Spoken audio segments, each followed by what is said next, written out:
오직 하나님의 말씀만이 영적인 지도요, 우리의 삶의 모든 것이 되는 주님의 축복의 말씀인 것입니다.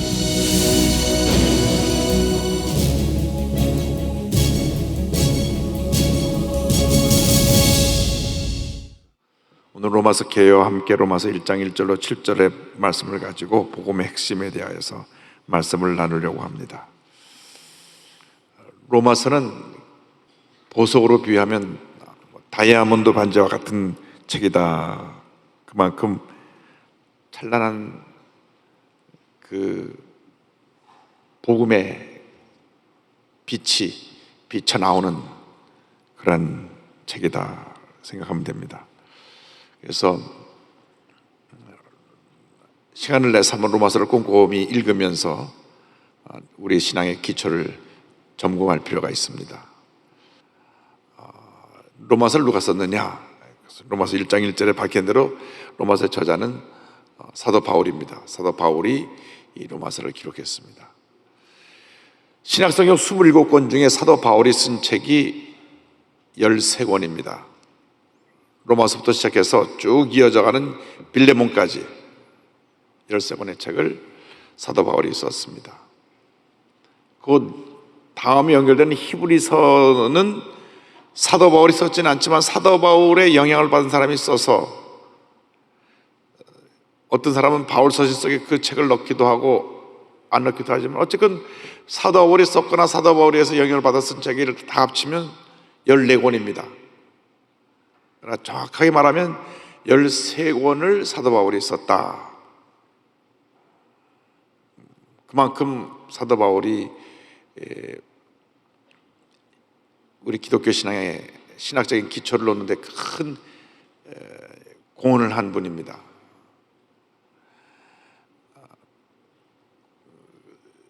성도들의 신앙에 큰 도움을 주는 시편을 보면 150편으로 되어 있는데 150편, 그 중에 73편을 다윗이 기록했습니다.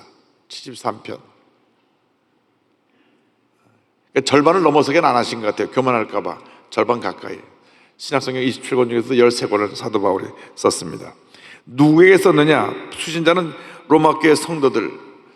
로마교회가 어떻게 세워졌느냐 하는 것은 정확한 기록이 나오지 않습니다만은 성경학자들이 검토해 볼 때 오순절날 성령 강림했을 때 16개 지역에서 온 분들이 다 성령 받고 돌아가서 그곳에 가서 복음을 전하고 교회를 세우는데 그 중에 하나가 바로 로마 교회가 아닌가. 그래서 이 로마서를 받는 편지의 수신자는 로마 교회 성도들이다.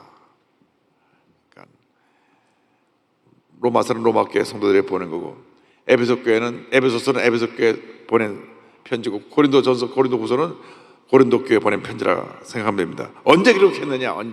기록 연대는 3차 선교여행을 끝내고 57년 겨울, 그때 한 석 달 이상을 고린도에 머물러 있었는데, 그때 겨울이나 그 다음에 봄에 고린도에 채무려 하면서 기록했다고 봅니다. 왜 기록했느냐? 기록 목적을, 목회적인 차원을 보면 본인이 전하는 복음에 대한 내용입니다. 사도로서 사도 바울의 그 사도성을 인정하지 않는, 또 사도 바울에 대해서 부정적으로 얘기하는 분들이 있었기 때문에, 그래서 내가 이러한 복음을 전한다 하는 것을 설명을 하면서 나아가서 로마 교회 내에 이방인으로서 예수 믿는 사람하고 유대인으로 예수 믿는 사람하고 갈등이 있었습니다. 그 문제를 해결하는 차원에서, 목회적인 차원에서 기록을 했고, 선교적인 차원에서는 그러니까 로마를 거쳐 서바나, 즉 스페인으로 가기를 원했기 때문에 로마 교회에 먼저 그 내용을 설명하고, 또 예루살렘 교회 구제헌금을 전하려고 하는데 로마 교회 교인들이 기도해주고 중재할 것을 요청하는 내용이 이 로마서 전체에 담겨 있습니다. 로마서를 보면 전체 개관이 이렇습니다. 사도 바울의 13서신 대부분의 처음에 서론 인사하는 부분이 서론에 나오고요. 그 다음에 큰 덩어리로 큰 두 부분이 나옵니다. 하나는 교리편, 하나는 실천편입니다. 그래서 교리편이 1장 18절부터 11장 36절까지 이어지고 실천편은 12장 1절부터 15장 13절까지 이어집니다. 그리고 마지막 끝에 결론 부분입니다. 그러니까 사도 바울의 서신을 보면 보통 이렇게 구조가 됐구나. 처음에는 인사말하는 서론 부분이 있고 그 다음에는 교리적인 부분을 쭉 설명을 하고 그 교리적인 것을 어떻게 우리가 생활 속에 적용하는 실천편인 부분이 두 번째 파트에 가서 마무리되어 있고 끝에 마무리하는 맺는 말로 결론적인 부분이 기록되어 있다.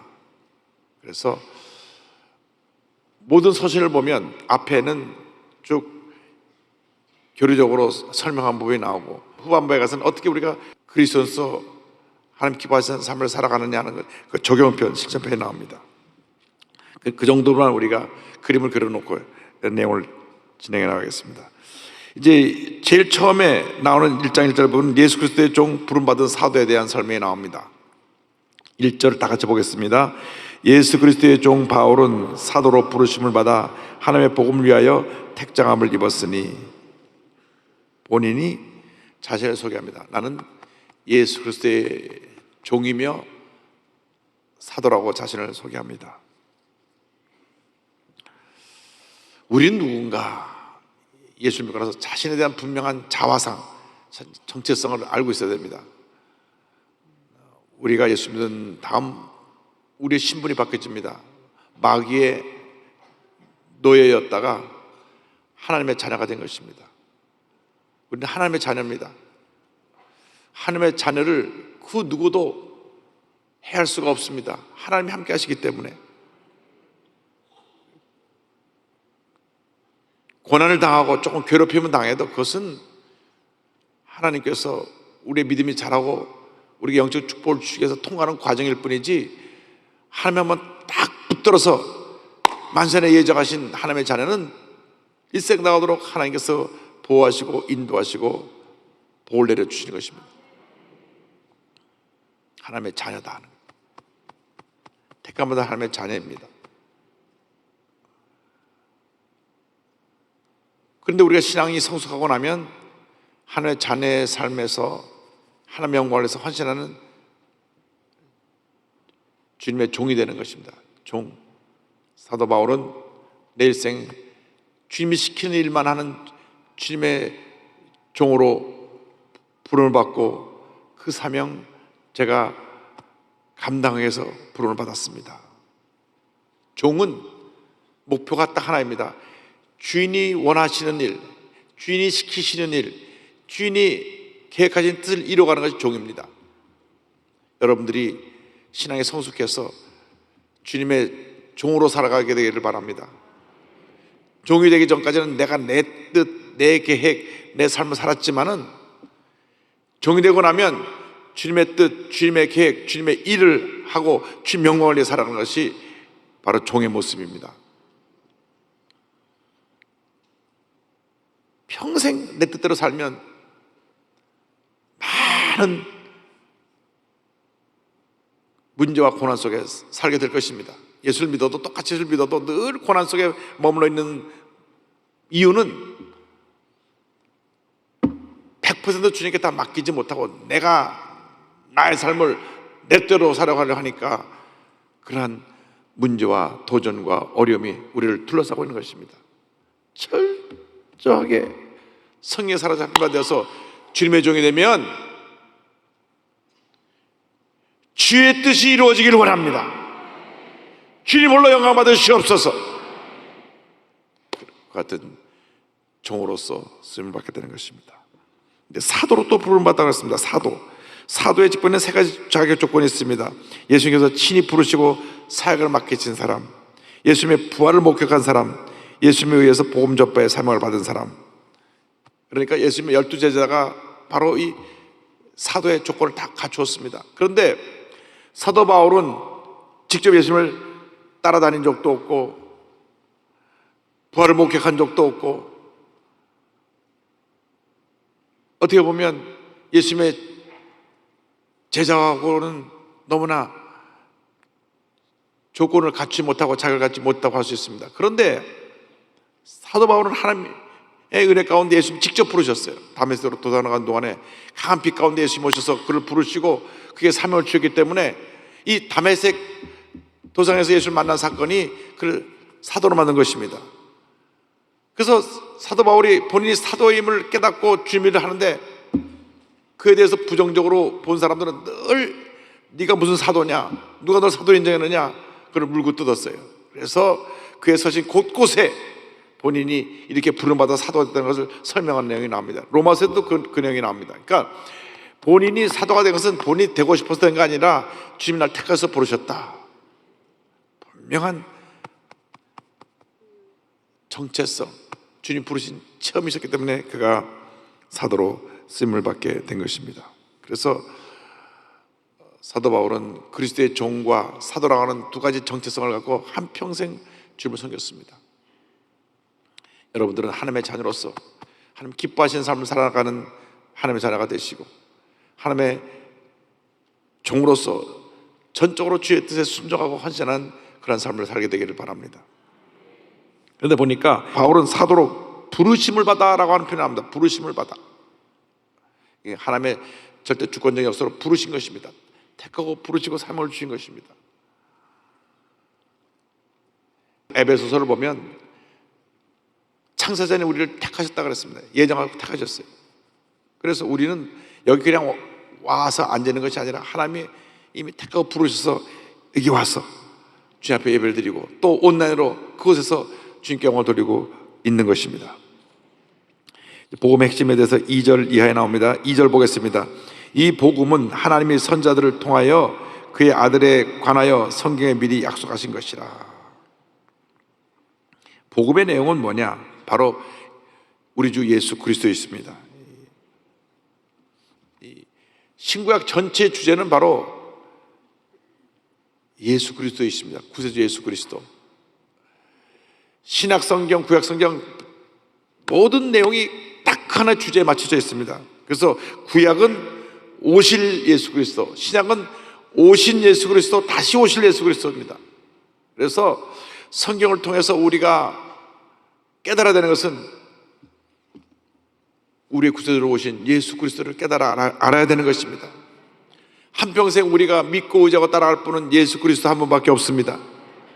신천지 이만희도 아니고 통일교 문선명도 아니고 하나님의 교회 안상홍 그 이단도 아니고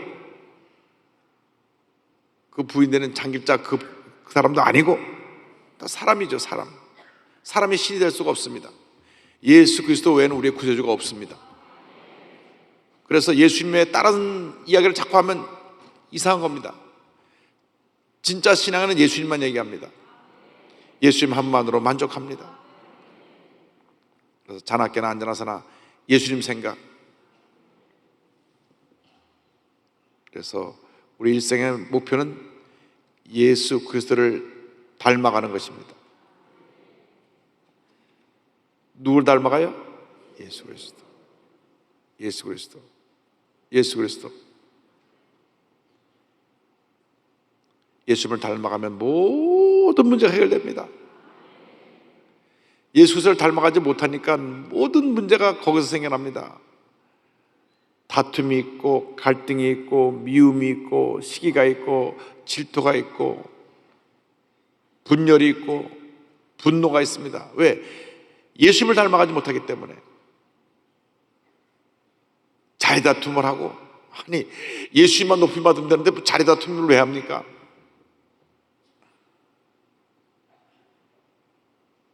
그래서 우리 일생이 예수 닮기 원합니다.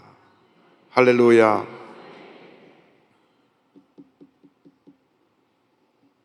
토마스 아켄피스라는 사람은요, 그 정도가 아니라 이제 예수님을 그대로 카피하기 원합니다. 그냥 이미테이션 오브 지저스 크라이스트, 예수님의 모조품이 되기 원합니다. 그랬어요. 모조품.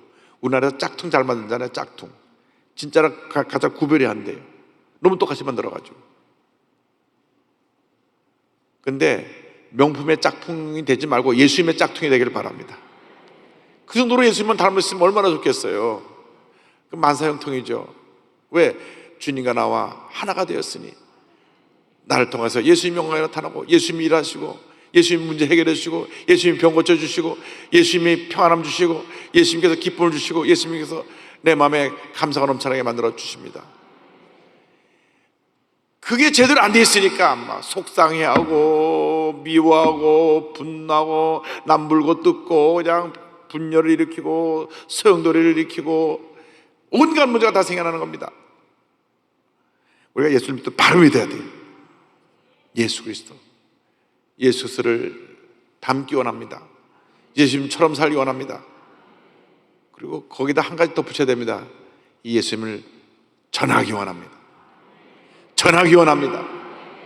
내가 만난 이 예수님을 내가 어디 가든지 전하여서 그 사람도 예수 믿고 구원 받고 하나님 자녀가 되게 하기를 원합니다. 할렐루야. 그래서 우리의 일생은 예수님을 전하는 것입니다. 복음의 핵심 우리가 잊지 말기를 바랍니다. 3절 4절 다 같이 보겠습니다. 그의 아들에 관하여 말하면 육신으로는 다윗의 혈통에서 나셨고 성결의 영으로는 죽은 자들 가운데서 부활하사 능력으로 하나님의 아들로 선포되었으니 곧 우리의 주 예수 그리스도시니라. 이게 두 가지를 말합니다. 육신으로서는 다윗의 혈통을 따른 완전한 사람으로 태어나셨고 영으로는 성결의 영으로 말미암아 하나님의 영으로 하나님의 아들로 이 땅에 오신 분이다. 그래서 예수님은 완전한 하나님이시고 완전한 사람이십니다. 그런데 이제 육신으로 오셨는데 왜 육신으로 오셨느냐? 이게 질문입니다. 왜 육신으로 오셨느냐? 인간이 죄를 지었어요. 죄를 지었는데 죄의 결과는 뭐냐? 로마서 6장 23절 죄의 싹은 사망이요 하나님의 은사는 그리스도 예수 우리 주 안에 있는 영생이니라. 죄의 결과는 뭡니까? 사망입니다. 사망. 죄 값이 뭐냐? 사망이에요. 근데 죄 값을 지불하려면 누가 대신 죽어야 됩니다. 그게 구약의 법입니다. 히브리서 9장 22절을 보면 율법을 따라 거의 모든 물건이 피로서 정결하게 되나니 피 흘림이 없은즉 사함이 없느니라. 그래서 구약 4,000년 제사는 피의 제사입니다. 아담과 하와가 죄를 지었을 때 짐승이 그 앞에서 죽어서 피를 흘렸습니다. 그 피를 흘리고 나서 그 가죽 옷을 입힌 다음 그 피의 제사가 구약의 역사가 되었습니다. 아벨이 피의 제사를 드렸을 때 하나님 받으셨고 가인이 행위의 제사를 때 안 받으셨습니다. 행위로 구원받는 것이 아니라 이 피의 속죄함을 통해서 구원을 받는 겁니다. 그래서 구약시대는 수를 세할 수 없는 많은 가축들이 피를 흘리고 주인 때문에 죽어간 것입니다. 그런데 예수님이 오셔서 죄 없으신 모습으로 오셔서 단번에 영원히 온 인류의 죄를 다 짊어지시고 죽으심으로 죄값을 지불하셨습니다. 예수를 믿기만 하면 예수의 흘린 피의 공로로 말미암아 죄사함 받고 구원받고 하나님의 자녀가 되는 것입니다. 그래서 우리의 신앙은 첫 출발부터 영원히 갚을래야 갚을 수 없는 은혜의 빚, 사랑의 빚을 짓고 출발하는 것입니다. 우리 기독교의 복음은 은혜의 복음입니다. 나 절대 저 사람 용서 못해, 그런 상처를 준 분들이 많이 있을 겁니다. 그런데 예수님은 우리를 알지도 못했을 때, 우리가 알지도 못했을 때 우리를 위해서 미리 죽어주셨어요. 그냥 조건 없이 다 용서해 주신 것입니다. 그것이 아가페 사랑입니다. 조건 없는 사랑. 내가 이렇게 다섯을 짓게 되거든 나 다섯을 내놔라, 이것이 아니고 내가 널 무조건 너의 죄를 용서한다. 널 위해서 내가 죽노라. 날 믿기만 하라. 할렐루야. 이 기독교의 위대한 복음의 역사가 온 세계에 전거되어서 믿지 않는 수많은 영혼들이 주님께 돌아와야 되는 것입니다. 코로나19를 통하면서 이 놀라운 구원을 다시금 깨닫고 감동하면서 우리 모두가 복음의 증인으로 바뀌어져야 합니다. 5절 말씀 다 같이 보겠습니다. 고로 말미암아 우리가 은혜와 사도의 직분을 받아 그의 이름을 위하여 모든 이방인 중에서 믿어 순종하게 하나니. 이제 우리 모두가 복음을 전하는 복음의 증인들이 되었으니, 사도가 되었으니, 이 복음이 꼭 유대인뿐 아니라 믿지 않는 모든 이방인들에게까지도 복음이 증거되어져서 복음을 받아들이고 주의 뜻을 순종하게 하는 일에 우리들이 앞장서야 됩니다. 복음 앞에는 차별이 없습니다.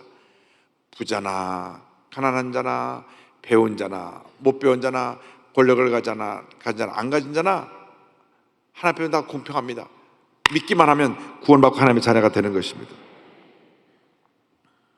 이 많은 사람들 가운데 6절 보겠습니다. 너희도 그들 중에서 예수 그리스도의 것으로 부르심을 받은 자니라. 할렐루야. 따라서요. 부르심을 받은 자니라. 로마 교회 성도들이 자기들이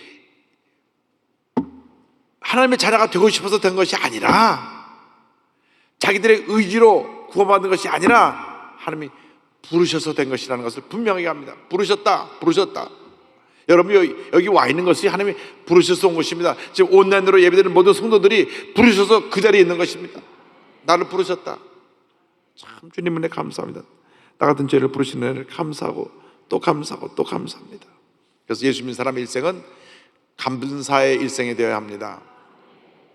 감사하지 않는 사람들은 믿음에 아직 기초가 제대로 안 된 사람들입니다. 갚을래야 갚을 수 없는 이 놀라운 은혜로 내가 부르심 받아서 하나님의 자녀가 되어 이 놀라운 은혜와 축복을 누리며 살아가고 있는데 어찌 우리가 감사하지 아니하고, 어찌 감사하지 아니하고 사소한 일에 원망하고 불평하고 싸우고 미워하고 그런 일을 할 수가 있는지 우리 자신을 돌아볼 때 참 우리가 부끄러운 것입니다. 넘치는 감사로 살아가게 되기를 바랍니다. 7절 말씀 다 같이 보겠습니다. 로마에서 하나님의 사랑하심을 받고 성도로 부르심을 받은 모든 자에게 하나님 우리 아버지와 주 예수 그리스도로부터 은혜와 평강이 있기를 원하노라. 아멘. 놀라운 말씀이 있습니다. 로마에서 하나님의 사랑하심을 받고 성도로 부르심을 받았다. 그 말씀은 우리 한 사람 한 사람을 하나님은 너무나 사랑하신다. 따라서 하나님이 나를 너무나 사랑하십니다. 우리가 하나님의 사랑을 받고 나서는 마음에서 그걸 놔버려야 돼요. 예수님의 사랑으로 사랑합니다, 용서합니다, 놔버려야 돼요. 언제 평생 맞은 거 갖고 살겠어요? 다 때렸지.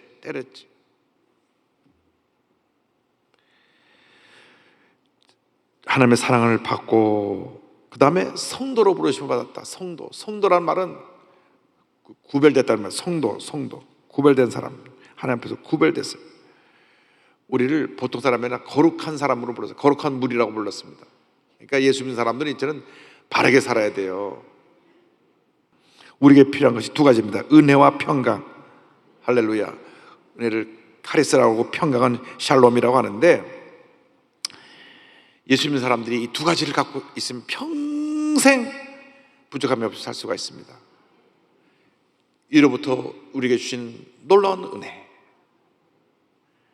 내 마음속에서 넘쳐나는 평안함. 나의 마음속이 늘 평안해, 나의 마음속이 늘 평안해. 악한 죄 파도가 많으나 마음이 늘 평안해. 할렐루야. 이 평안함이 있게 되기를 바랍니다. 누가 뭐라 그래도 이 평안함이 절대로 여러분 마음속에서 떠나지 않게 되기를 바랍니다. 주님을 바라보면 평안함이 임합니다. 내 자신을 바라보면 염려가, 근심, 걱정이 생겨납니다. 그래서 신앙은 순간순간의 결단입니다. 내가 주님만 의지할 것이냐, 사람을 바라보고 환경을 의지할 것이냐, 결단해야 됩니다. 어쨌든 내 생각이 기쁨이 없어지고 평안함이 없어지면 주님께로부터 내가 지금 한 걸음 옆 발짝으로 옮겨가 있는 거예요. 다시 돌아오시길 바랍니다. 그냥 주님께 붙어서 넘치는 기쁨, 넘치는 은혜, 넘치는 평안함, 넘치는 용서와 자유, 치료, 회복의 은혜가 여러분 모두에게, 특별히 온라인으로 예배드리는 성도들 모두에게 임하기를 주님의 이름으로 축원합니다. 기도하겠습니다. 사랑과 은혜와 자비가 원하신 하나님 아버지, 택함 받고 부름 받은 저희들이 주님의 종으로 쓰임 받기 원합니다. 살아가는 동안 주님의 평안함과 주님의 은혜가 풍성히 임하여 한 번뿐인 인생 예수 잘 믿고 주님 섬기다가 주님 앞에 설 때 잘하였도다, 착하고 충성된 종아 칭찬받는 저희 모두가 되도록 은혜 내려 주옵소서.